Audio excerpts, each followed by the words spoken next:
Hola, soy Gustavo NG, esto es Tectónicos en la 530, una mirada del mundo que se está formando en este momento desde el sur. Hola, soy Néstor Restivo y esto es Tectónicos en la 530. Hoy, en este primer capítulo, elecciones en Chile.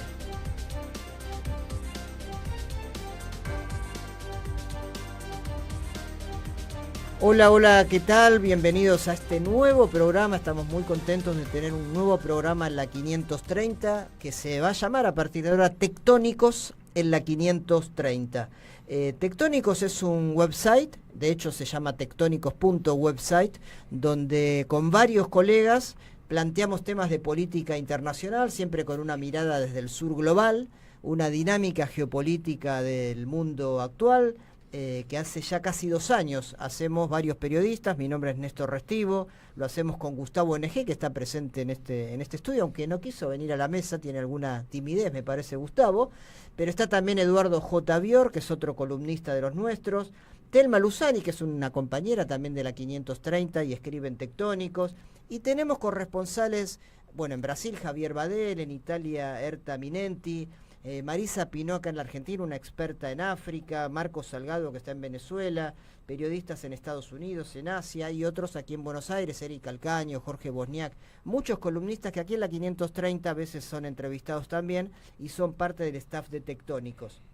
Como digo, una mirada de la dinámica actual de la política internacional desde el sur global. Y en este primer episodio van a haber distintos temas. En este primer capítulo me acompaña uno de nuestros columnistas, que es Eduardo J. Bioro. Eduardo, ¿qué tal? ¿Cómo estás? Hola, Néstor, ¿qué decís? Hola, Luis Cárcamo, nuestro invitado. Así es, ya lo ¿Cómo vamos estás? a presentar. Ahora inmediatamente diremos quién eres y por qué estás acá. Es un placer realmente empezar así con la presencia de Luis, porque realmente va a honrar el comienzo. Es un buen omen para comenzar este ciclo. Y bueno, es una fase nueva del proyecto de Tectónicos, ¿no? Es pasar al audio. Tener un programa audio con imagen. Audio ¿Cómo con estamos? Va a haber que ponerse lindo. A ver, que Ahora maquillarse. ya no basta con escribir bien. Ahora hay que poner la carucha. Bueno, les hablé de tectónicos.website, es la dirección en la web, y por supuesto la querida AM530 Somos Radio. Y el primer capítulo, Eduardo, vamos a hablar de Chile. ¿Por qué de Chile? Porque bueno, hubo elecciones hace un par de semanas, primera vuelta, y el 14 de diciembre hay balotaje, ¿no? Entre Janet Jara, la candidata del centro izquierda, de la izquierda, y José Antonio Kast por la derecha. Y para eso tenemos, como bien decías, un invitado muy interesante, que es José Salvador Cárcamo. Él es economista por la Universidad de Buenos Aires, es nacido en Chile, en la hermosa tierra de Magallanes, al sur de Chile. Y con él vamos a hablar de varias cuestiones de este escenario electoral, no solo importante para la dinámica propia de Chile, sino también, por supuesto, para la región. Así que, José, primero darte la bienvenida y el agradecimiento a que estés en Tectónicos en la 530. Bueno, muchas gracias por la invitación, Néstor, Eduardo. Y bueno, estamos preparándonos desde distintos lugares, tanto en Chile como en el exterior, para estas elecciones del 14 de diciembre, que son fundamentales porque hay un consenso democrático que se puede quebrar, como se quebró acá en Argentina el 10 de diciembre del 23. Vamos a hacerte varias preguntas. Yo, si te parece, Eduardo, primero le preguntaría a José una lectura de lo que pasó en la primera vuelta, ¿no? Donde había varios candidatos, la mayoría de derecha, finalmente quedaron 2 para el balotaje, algo que sucede habitualmente en Chile, es difícil que alguien se imponga en primera vuelta, y quedaron, como digo, Jara y Kast. ¿Qué lecturas generales podés hacer de cómo fue esa elección? Después te preguntaremos, por supuesto, escenarios posibles para el balotaje, pero ¿qué lecturas haces de la primera vuelta? La primera vuelta se dio el resultado que se esperaba, que es el triunfo de Janet Jara por un 27%, y después lo siguió Kast con cerca de un 24%. Lo que no se esperaba era esa diferencia tan pequeña de 3 puntos, porque se estimaba que Janet iba a sacar un poco más de 30. Y la otra sorpresa fue la de Franco Parisi, ¿cierto?, que sacó casi un 20%, que es un candidato que su plataforma la desarrolla básicamente por las redes sociales y por Zoom, ¿tá? Él ya había tenido una muy buena elección el año 21 y concita el apoyo de sectores medios y de bajos ingresos, y sobre todo de jóvenes también. Entonces, es un candidato interesante, que no podríamos decir que es el centro político. En Chile está muy polarizado el tema, ¿cierto? Representa un nuevo actor social a nivel de Chile, que son esta juventud pobre que está al margen y que se expresa a través de las redes sociales. Además fue la primera vez en muchos años que se votó en forma obligada, ¿no?, en presidenciales, y ese sector parece ser que fue bastante captado entonces por Parisi, que salió tercero, ¿no? No entró al balotaje, pero va a ser un actor relevante en el balotaje. Claro, votó el 85% del padrón electoral, que el voto es obligatorio. En las últimas elecciones, como manifestó bien Néstor, solamente votó un 55%, y porque el voto era voluntario. Entonces apareció ese nuevo actor social, que es toda esa gente apática, que está un poco descreída de la política, y que sin duda Parisi la representó muy bien. Hoy estaba leyendo un análisis demográfico del voto en la primera vuelta, y lo que se señalaba es que en las comunas, en la inmensa mayoría de las comunas con más de 100.000 habitantes, ganó Janet Jara. O sea que Kast ganó en comunas menos pobladas, o sea, el voto rural, el voto provinciano. No había datos sobre la distribución del voto a Parisi. Que acabas de decir, lo votó la juventud pobre, esa que, si está confirmado, es un dato demográfico ya verificado, ese que fue sectores juveniles pobres, los que votaron a Parisi. Clase media y media baja y baja, ¿tá? Y el voto de Parisi fue muy importante en el norte de Chile, en la zona de Antofagasta, ¿cierto?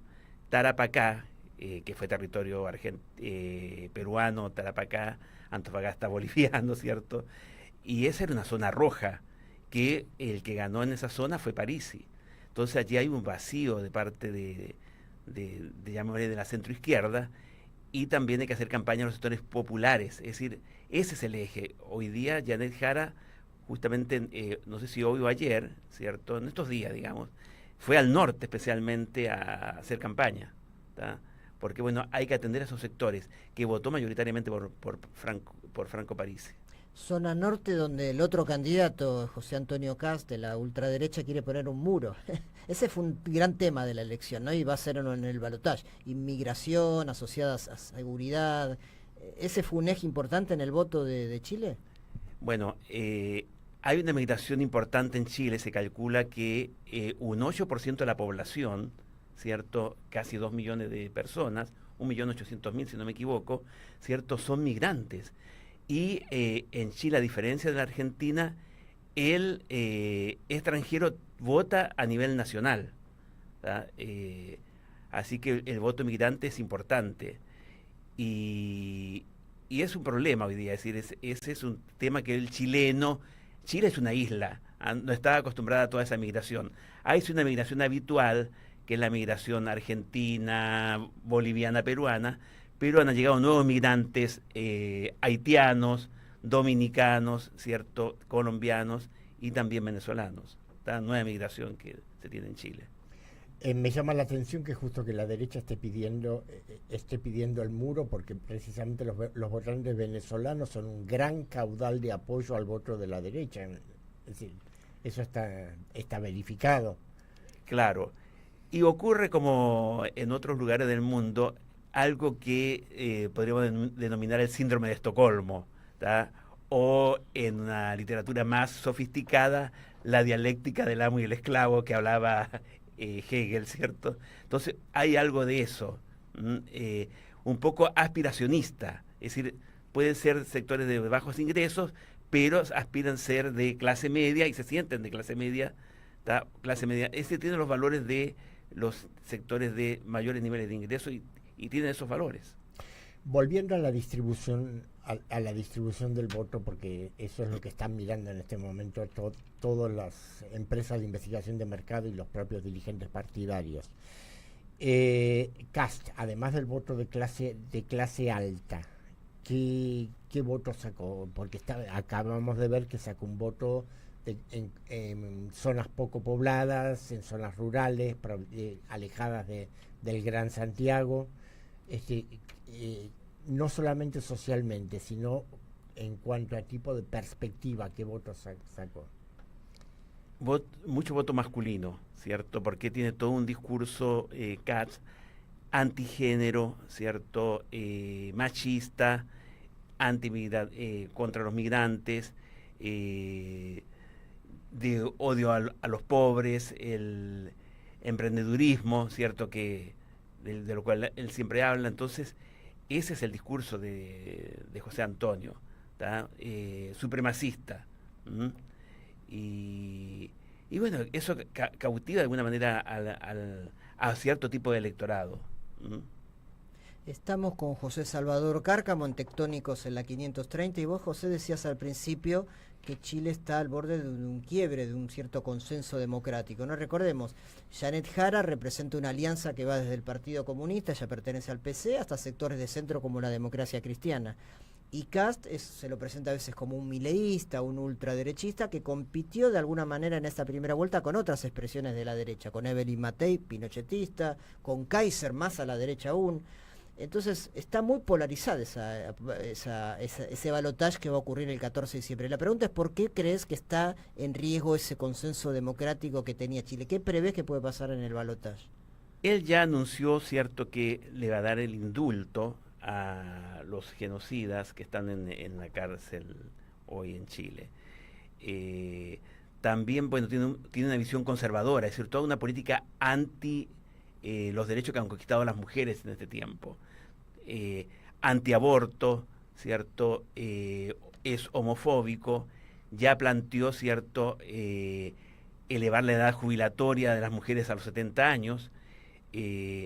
También ha planteado, bueno, el aumento de la jornada de trabajo, es decir, hay una conquista que logró Janet Jara siendo ministra del Trabajo y Previsión Social, que la jornada de trabajo de aquí al 2028 va a ser de 40 horas en Chile. Entonces, todos esos derechos, ¿cierto?, lo está atacando Katz.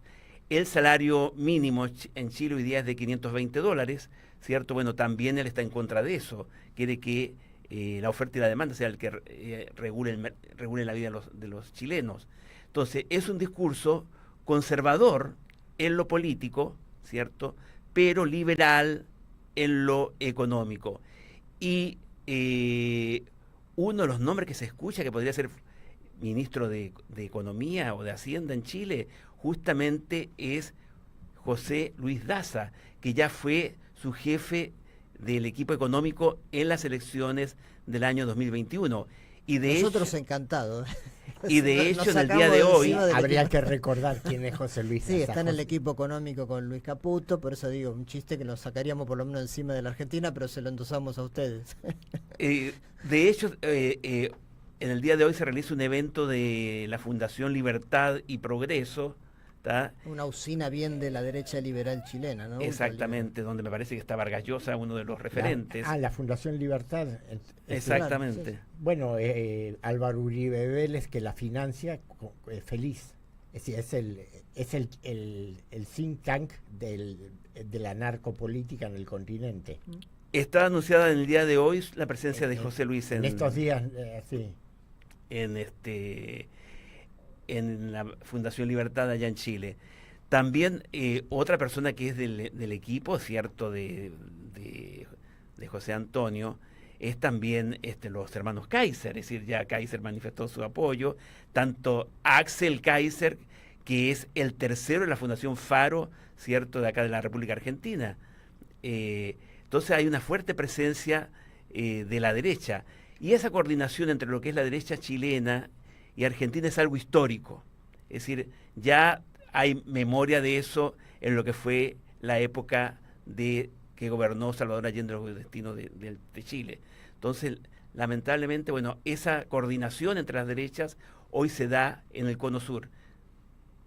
Justamente te quería, ahora que hablabas de la alianza que está formando Kast para un eventual gobierno, que, digamos, de acuerdo a los números, en principio parece probable, deseamos que no, pero parece probable, es justamente siendo que él representa los sectores conservadores más tradicionales, los viejos momios de Chile, ¿cómo puede darse esa cooperación con los libertarios de Kaiser, que son precisamente el ariete ultra? Es decir, que un montón de mecanismos de regulación de mercado que los conservadores chilenos siempre han tenido. Te pongo un nombre. ¿Qué dicen los libertarios sobre Codelco, sobre la empresa estatal de cobre, que es un actor fundamentalísimo en la transición energética mundial? Codelco hoy en Argentina no se sabe, pero en Chile la dictadura de Pinochet mantuvo algunas empresas estatales. Bueno, Codelco, sin ir más lejos, y la más importante, ¿no? Claro, eso en Argentina no se sabe. Es decir, el neoliberalismo chileno mantuvo algunas empresas estatales, por ejemplo, la empresa del cobre, que hoy se extiende al níquel y al litio. Y hoy en día está recibiendo inversiones chinas, porque Chile es un actor importantísimo en la transición energética mundial. ¿Qué van a decir los libertarios ahí? Va a haber un giro a partir de el discurso que plantea José Antonio, ¿cierto? Y que hay algún cambio se espera hacer, ¿tá? Y el tema fundamentalmente es el tema geopolítico, porque Chile tiene, durante todo el periodo de la dictadura, ¿cierto? Chile mantuvo relaciones con la República Popular China, ¿tá? Y no fueron malas relaciones. El señor dictador Pinochet hablaba de comunistas buenos y comunistas malos. Yo recuerdo bien eso porque era adolescente y lo escuchaba por televisión. Entonces, hay fuerte compromiso de China, de inversiones chinas en Chile.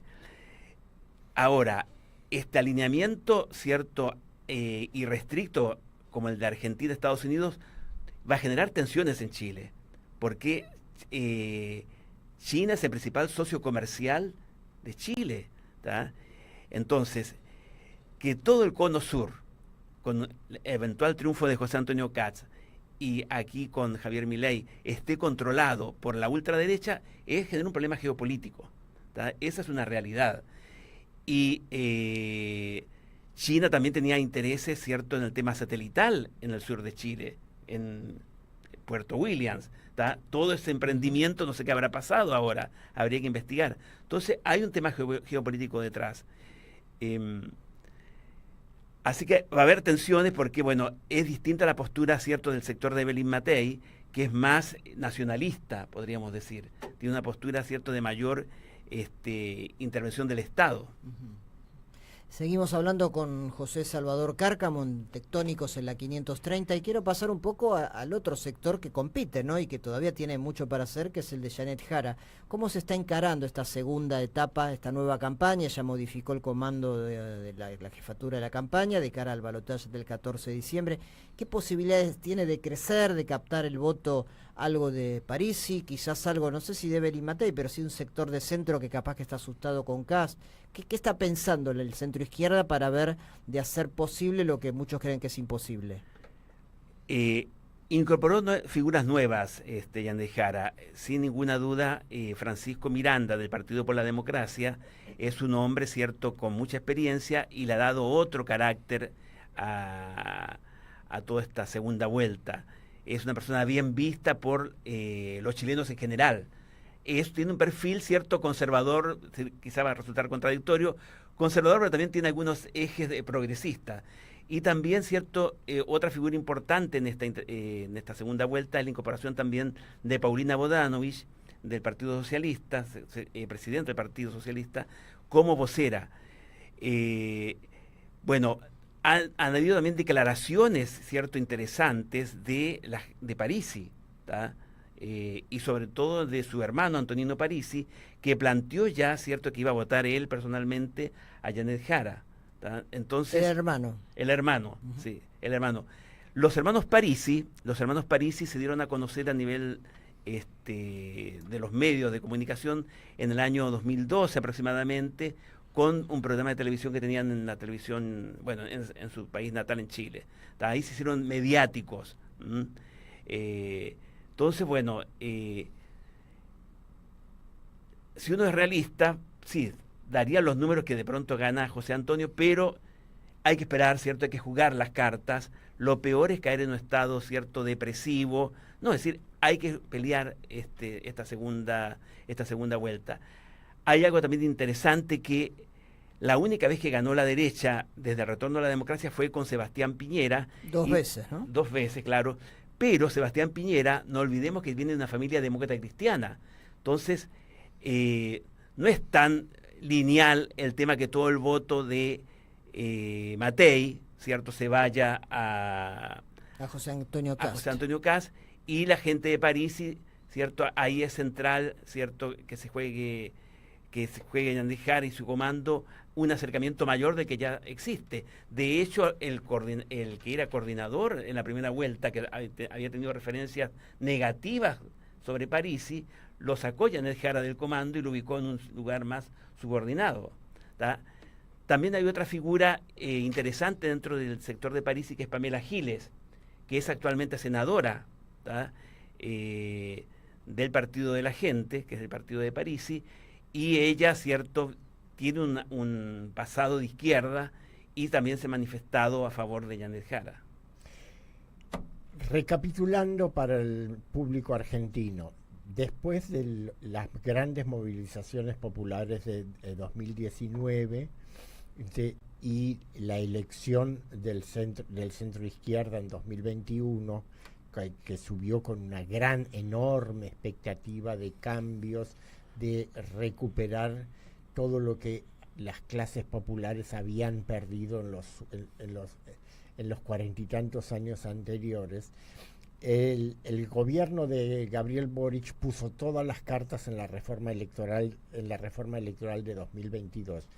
Hay numerosos informes que dicen que la reforma electoral fue rechazada popularmente, sobre todo por el aspecto de la plurinacionalidad, es decir, porque proclamaba a Chile como un país plurinacional.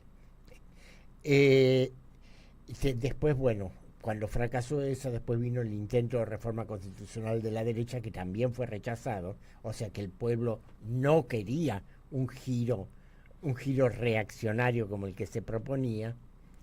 La pregunta es, ¿cómo está encarando la delicada cuestión mapuche el equipo de Yandex Jara?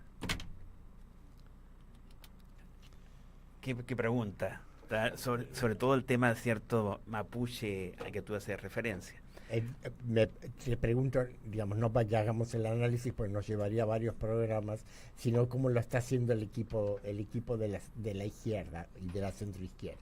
Bueno, es bueno recalcar que el presidente de la democracia cristiana, ¿cierto?, es de origen mapuche, ¿tá? El presidente de la democracia cristiana, que es diputado, y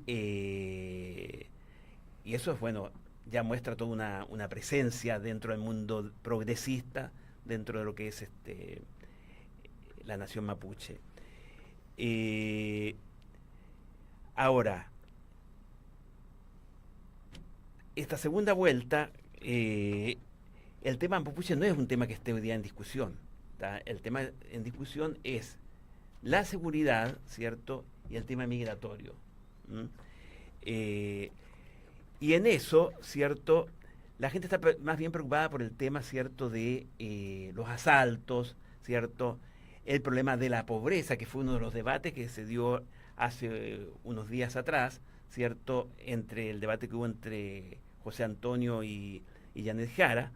Entonces, eso es lo que hoy día preocupa a los chilenos, ¿tá? El tema de migratorio, que hay una política frente a eso, ¿cierto?, donde, bueno, Kast plantea una política de colocar murallas, ¿cierto?, bombas, incluso ha planteado el tema de colocar, ¿cierto?, minas unipersonales, ¿cierto? Y bueno, Un pacifista el hombre, ¿no? Exacto. Y bueno, y Janet Jara, en cambio, bueno, planteó una política de hacer, ¿cierto?, un registro de cuántos serían los migrantes que están, ¿cierto?, en forma irregular. Y se reconoce en la sociedad chilena, ¿cierto?, un apoyo importante del migrante, sobre todo en lo que es en los aspectos de medicina, donde hay una gran cantidad de migrantes allí, ¿cierto?, de origen ecuatoriano, cubano, venezolano, colombiano, y también, ¿cierto?, por qué no decirlo, también argentinos por, bueno, por los niveles de ingreso de los profesionales allá en Chile, ¿cierto? Ahora, lo que se dio en estos días, ¿cierto?, que es llamativo porque todos esperaban alguna reacción sobre eso, fue el pronunciamiento del encuentro de Eduardo Frei Ruiz Tagle, expresidente de Chile, con José Antonio Katz. Eso es un tema, ¿cierto?, que la democracia cristiana en pleno salió a criticar, que es algo que no corresponde y poco menos que quedó congelada su militancia dentro de su partido. Entonces, yo creo que hay que dar la pelea, esta segunda vuelta. Janet Jara sacó un 27%, según las encuestas en este momento estaría alrededor del 43%, 44%, es decir, ya hemos subido 16 puntos. Ahora hay que buscar esos 8 puntos adicionales que se encuentran en la gente que anuló el voto, ¿cierto?, que no fueron a votar, ¿cierto?, y también en lo que es el espectro, ¿cierto?, electoral de Franco Parisi y también de Evelyn Matei. Ahora, José, quiero retomar un poquito lo que decía Eduardo, en el sentido de que 2019 fue un año muy importante en Chile por la movilización popular, estudiantil, el reclamo de reformar una constitución que heredan desde Pinochet. Digamos, y en esta última elección, si sumás, como decíamos, ¿no?, lo de Kast, lo de Evelyn Matei y lo de Kaiser, 50%, un poco más, es un voto muy de derecha, ¿no?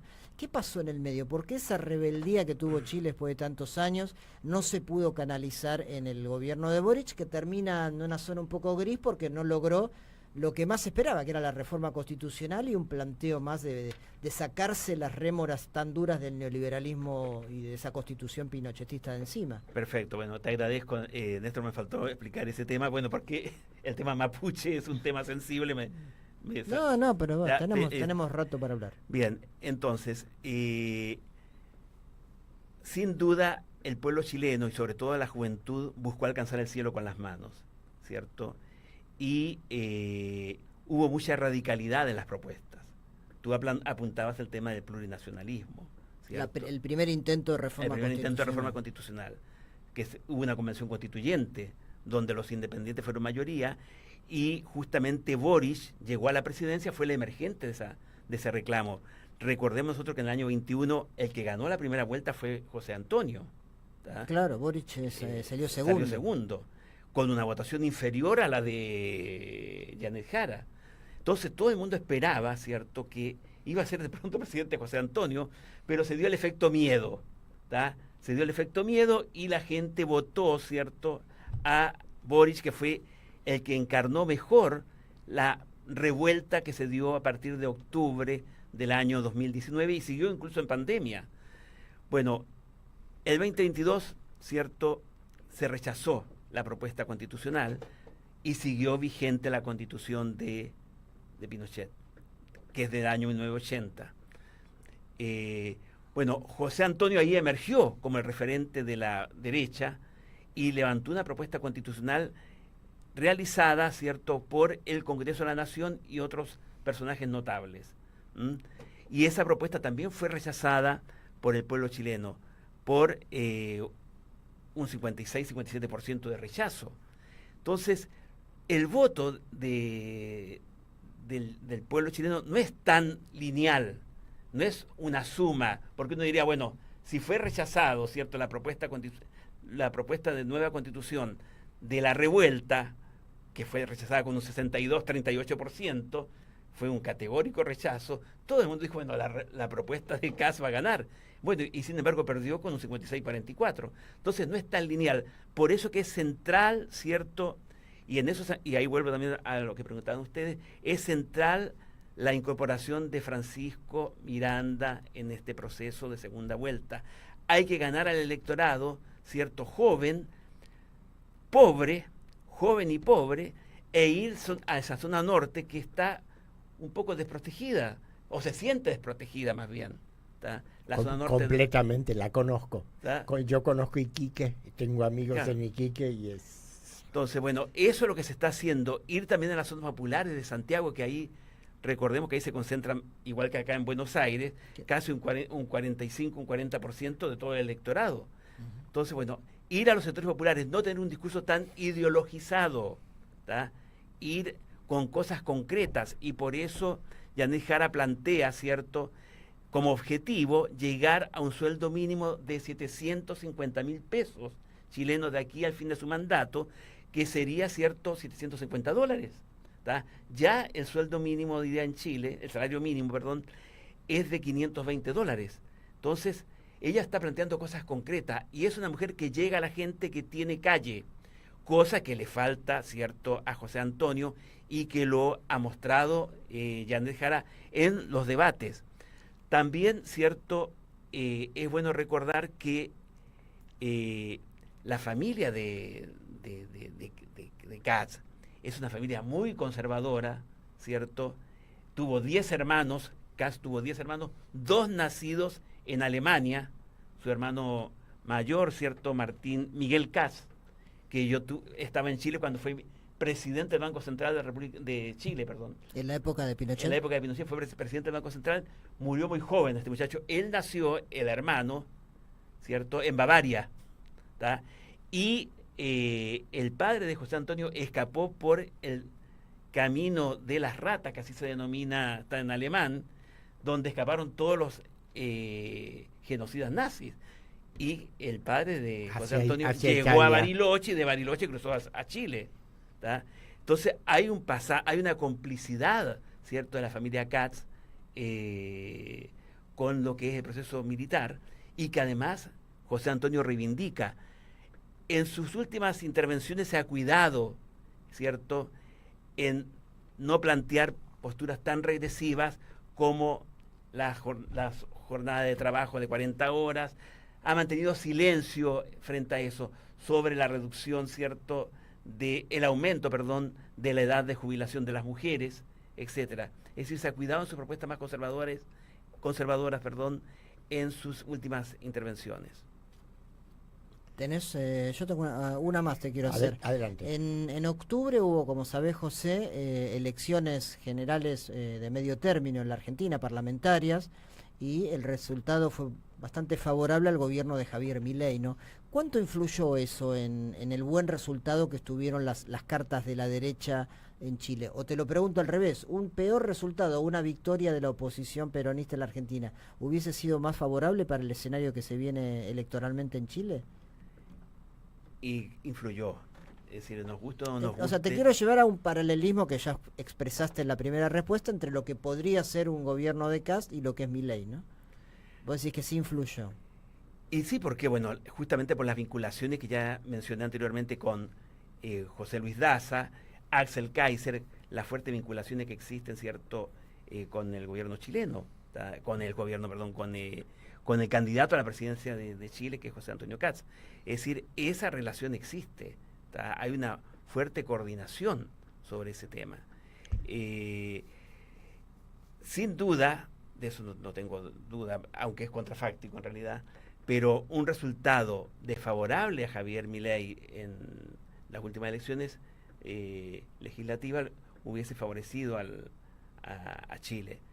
Entonces, por eso también la ventaja no tan grande que obtuvo Yanet Jara. Claro, estos son procesos que se retroalimentan. Y creo que aquí lo importante hoy día es enfrentar esta segunda vuelta, no desmoralizarse. No es una suma automática, y el pueblo chileno va a saber tomar una decisión adecuada sobre el punto. Lo principal aquí es la organización y defender los derechos que se han conquistado, ¿cierto?, en Chile en los últimos años, que sin duda hay referencia a la Argentina, sobre todo en el tema de educación, donde hay un 60% de los jóvenes universitarios que acceden a la gratuidad, y eso se logró gracias a la Universidad Pública Argentina, que era una referencia para los jóvenes universitarios chilenos. Todo eso pretende, ¿cierto?, conculcar José Antonio Kast, ¿tá?, que la universidad deje de ser gratuita para el 60% de los jóvenes en Chile. Va a haber un futuro debate, ¿cierto? Ya se realizó unos jueves atrás, ¿cierto?, entre Janet y José Antonio. Y ahí vamos a estar todos atentos. El 14 de diciembre hay un último... El 14, perdón, es la elección. El 9 creo que hay un segundo debate, ¿no?, presidencial. Eso también en Chile a veces tiene cierta incidencia. Y es el último debate y sin duda, bueno, Jara enfrenta mejor los debates que José Antonio. Invito, ¿cierto?, a mis compatriotas que están acá en Argentina a votar el 14 de diciembre en la ciudad de Buenos Aires. También pueden votar la gente de la provincia de la ciudad de Buenos Aires, en la calle Baza Bilbaso, 1295, la escuela primaria número 6, que está en Baza Bilbaso con Juncal. Así que todos los chilenos a votar. Ahora, para sorpresa nuestra, la mayor cantidad de votantes chilenos se encuentran en Estados Unidos. ¿Está? Del extranjero. Sí. ¿Y ahí cómo salió primera vuelta? Ganó en todas partes, ¿cierto? Jara, ¿no? A excepción, y esto es una cosa llamativa, ¿cierto?, del Estado de Israel, donde primero salió Kast, segundo Kaiser y tercero Matei. Como corresponde el sionismo con los nazis. Eso me llamó la atención a mí. A mí no. Conociendo la historia del sionismo revisionista que hoy gobierna Israel, no. Ellos eran los que hacían los negocios con Hitler. Eduardo, bueno, un buen panorama de Chile en este primer capítulo de Tectónicos en la 530. El 14 de diciembre serán las elecciones y en próximos capítulos vamos a tratar otros temas de la dinámica global, no solo de América Latina, sino los temas que ustedes pueden ver en tectónicos.website, con Eduardo Bior, con Gustavo Negeo, con otros columnistas de Tectónicos que van a participar, siempre con algún invitado de lujo, como es el que hemos tenido hoy para hablar de Chile, José Salvador Cárcamo. Realmente, decía, yo he aprendido un montón. Esperemos creo conocer bastante bien Chile, pero he aprendido un montón. Muchísimas gracias. Muchas gracias a ustedes. Gracias, José. Y gracias a todos, nos vemos el próximo episodio de Tectónicos en la 530.